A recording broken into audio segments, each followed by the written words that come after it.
आज दुनिया की अर्थव्यवस्था कई आशंकाओं से गुजर रही है। भारत भी दुनिया की तीसरी सबसे बड़ी अर्थव्यवस्था बनने जा रहा है। ट्रंप ने दावा किया था कि रूस की तरह भारत की इकोनॉमी डेड हो चुकी है, लेकिन अब वाराणसी की धरती से पीएम मोदी ने बिना नाम लिए डोनाल्ड ट्रंप पर निशाना साधा है। पीएम मोदी ने इस बात पर भी जोर दिया कि वही चीज खरीदनी चाहिए जो भारत में बन रही हो।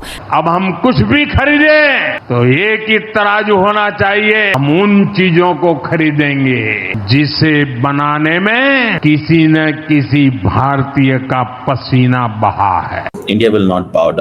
मुझे मेरी ये असेसमेंट कहती है anti Americanism will start in India, pro Modi sentiments will start in India. उम्मीद थी वाशिंगटन में वो ये थी कि नरेंद्र मोदी और डोनाल्ड ट्रंप की फ़ोन कॉल होगी और उस पर डील हो जाएगी, लेकिन दिल्ली के अंदर एडवाइस दी गई कि आप फ़ोन कॉल ना करें और आगे ना बढ़ें। इंडिया जो है वो 25% है, सो 6% डिफरेंशियल है, लेकिन इंडिया के पास मसल इतनी है इंडियन गवर्नमेंट के पास, या उसको कॉस्ट इतना एडवांटेज है उनको कि वो जो डिफरेंस है वो पूरा कर लेता है। पता नहीं ये ट्रंप को किधर से पता चला कि कोई मैसिव अमाउंट, मैसिव उसने लफ्ज इस्तेमाल किया है। जुम्मे की नमाज के बाद मौलवी साहब ने कहना था मुबारक हो आप सबको, हमने मिडिल ईस्ट को पीछे छोड़ दिया है, कुछ तेल के फवारे जमीनों के नीचे से निकल आए हैं। एनर्जी बिल बहुत है। बात तो आपकी बिल्कुल दुरुस्त है, तेल की हमें जरूरत है, लेकिन तेल की अमेरिका को जरूरत होती है। तेल के पीछे अमेरिका किधर किधर नहीं पहुंचा है। हमारा तेल हमारे पास ही रहेगा ना, हमें फायदा भी होगा या सारा अमेरिका के खूह खाते में चला जाएगा। नमस्कार दोस्तों, आप सबको याद होगा 2 दिन पहले अमेरिकन प्रेसिडेंट डोनाल्ड ट्रंप ने भारत की इकॉनमी को डेड इकॉनमी कहकर पुकार रहे थे और कह रहे थे कि उन्हें भारत के साथ ट्रेड करने में कोई इंटरेस्ट नहीं है। और इसके साथ साथ अमेरिका के ही कुछ इकोनॉमिस्ट और सेनेटर्स कह रहे थे कि वे जल्द ही भारत की इकॉनमी को बर्बाद कर देंगे। लेकिन दोस्तों, आज हमारे प्रधानमंत्री नरेंद्र मोदी जी ने महादेव की नगरी वाराणसी में खड़े होकर के डोनाल्ड ट्रंप को चेतावनी दी है और चैलेंज किया है कि जल्द ही भारत की इकॉनमी जल्द ही 3rd लार्जेस्ट इकॉनमी बनने जा रही है और अब भारत भी ज़्यादा स्वदेशी चीज़ें खरीदने पर ध्यान देगा, जिससे दोस्तों अमेरिका अब जितना भी सैंक्शंस लगा ले भारत को कोई भी फ़र्क नहीं पड़ने वाला है। और इसके साथ साथ अब एक बड़ा मास्टर प्लान भी इसके पीछे है और वो ये है कि अगर इन फ्यूचर भारत अगर अमेरिका के साथ फ्री ट्रेड एग्रीमेंट साइन करता है तो भारतीयों को अपने प्रोडक्ट्स और ज़्यादा ख़रीदना चाहिए ताकि भारत और ज़्यादा से ज़्यादा अमेरिका को एक्सपोर्ट कर सके और कम से कम अमेरिका से इंपोर्ट करे। तो चलिए इसी पर आगे पाकिस्तानी मीडिया का रिएक्शन देखते हैं। हवाले से अमेरिकन एडमिनिस्ट्रेशन बहुत क्लियर है that India needs to stop buying oil from Russia. This is what he's saying. ठीक है ना जी, ये उन्होंने बात जो है वो की है। तो सवाल सीधा सा है, देखें इंडिया एक इम्पॉर्टेंट बड़ा प्लेयर है, इस सेंस में उनकी मार्केट बहुत बड़ी है, इकॉनमी बहुत बड़ी है, लेकिन एट द सेम टाइम उनकी ज़रूरियात बहुत बड़ी हैं। The most important thing is there needs. आप देखिए ना, 1.4 बिलियन मुल्कों की पॉपुलेशन को चलाना कोई आसान काम नहीं है। समझ रहे हैं बात? सो ये जो फोर्स किया जा रहा है इंडिया को तेल ना खरीदो, that is something very very dangerous for India. लेकिन मैं आपको इतना बता सकता हूँ कि इंडिया विल नॉट बाउ डाउन। मुझे मेरी ये असेसमेंट कहती है।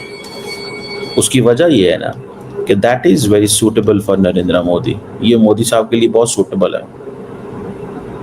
जिस तरह अमेरिका कनाडा के अंदर जस्टिन ट्रूडो की पार्टी खड़ी रही, और ये मैं आपको बताऊं, ये मैंने आपको पहले कहा था कि anti Americanism will start in India.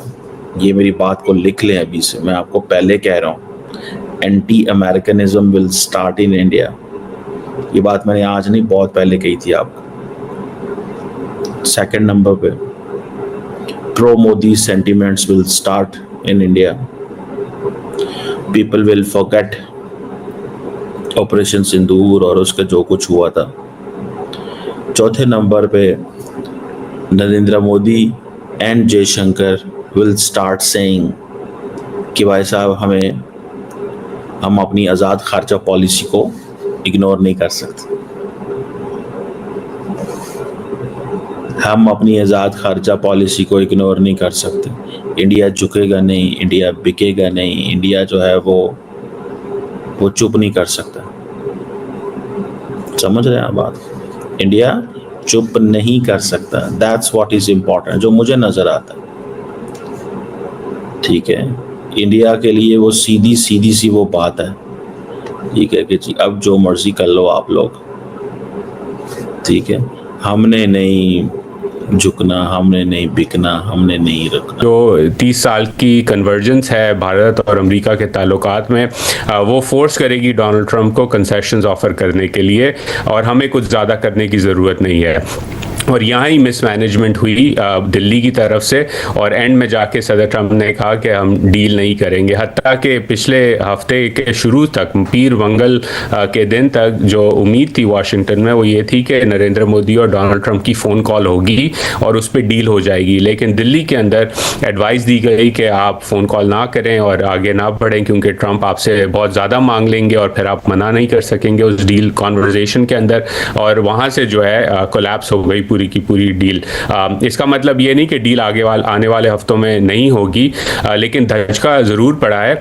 और मेरे नज़दीक धचका जो है वो इसलिए पड़ा है क्योंकि दिल्ली के अंदर इस बात की रिकग्निशन नहीं की गई कि ये एक दूसरा वाशिंगटन है। सदर ट्रंप की अप्रोच मुख्तलिफ है, और उस अप्रोच के साथ अगर आपने आगे बढ़ना है तो आपने कंसेशंस ऑफर करना होंगी, जो कि भारत करने को राज़ी नहीं था। साहब, अब हमने देखा यूरोपीय यूनियन ने काफ़ी मामलात में कंसीड किया, उन्हें डील मिल गई, और खुद यूरोपीय यूनियन का जो इत्तेहाद है उसके बहुत सारे ममालिक खुश नहीं है उस डील से। उन्हें लगता है कि हमने बहुत ज़्यादा कंसीड कर दिया है, जिसके हमारी मईशत पर नुकसानात होंगे। भारत में एक सोच ये भी है कि अमेरिकी सदर ब्लफ कर रहे हैं और इवेंचुअली वो मान जाएंगे। अगर हम देखें वियतनाम, कंबोडिया, श्रीलंका, बांग्लादेश, तो वो सारे के सारे 19 और 20% की रेंज में हैं, और इंडिया जो है वो 25% है, सो 6% डिफरेंशियल है। लेकिन इंडिया के पास मसल इतनी है, इंडियन गवर्नमेंट के पास, या उसको कॉस्ट इतना एडवांटेज है उनको कि वो जो डिफरेंस है वो पूरा कर लेता है। तो अगर कहा जाए कि हमें कितना एडवांटेज मिला है, तो डेफिनेटली हमें एडवांटेज नहीं मिला। हालांकि हमारी जो निगोशिएशंस थी काफ़ी इंटेंस थी, काफ़ी डिटेल्ड थी, हमने काफ़ी चीज़ें ऑफर की हैं बनस्बत। अगर हम श्रीलंका को देखें तो श्रीलंका ने क्या चीज़ ऑफर करी है? कुछ भी ऑफर नहीं किया, लेकिन तब भी उसका जो टैरिफ आया है वो 20% आया है। So as far as I'm concerned, as far as the textile industry is concerned, हम बेहतर टैरिफ एक्सपेक्ट कर रहे थे। हम 15 की रेंज में एटलीस्ट एक्सपेक्ट कर रहे थे कि 15% आएगा। आफ्टर ऑल नेगोशिएशंस जो गवर्नमेंट ने हमारी मेहनत की है, आई मीन काफ़ी ट्रिप्स लगाए हैं, फील्ड मार्शल ने भी ट्रिप्स इस पे वो अग्रीमेंट्स किए थे, इस पे डिस्कशंस की थी। हमारे फाइनेंस मिनिस्टर 2 मरतबा जा चुके हैं, डार साहब जा चुके हैं, लेकिन जो रिजल्टेंट है वो वही 19 और 20% आया है जो दूसरों पर है। अब जो इशू आएगा वो आएगा, how can we perform against each our competition. अब जो बात आ जाती है वो सारी आ जाती है कॉस्ट ऑफ डूइंग बिजनेस की, and that is where our weakness comes in. क्योंकि आखिरी 2 साल में जितना कॉस्ट ऑफ बिजनेस पाकिस्तान का बढ़ा है, गैस हो, इलेक्ट्रिसिटी हो, टैक्सेस हो, और नाउ जो आखिरी लास्ट वीक में इन्होंने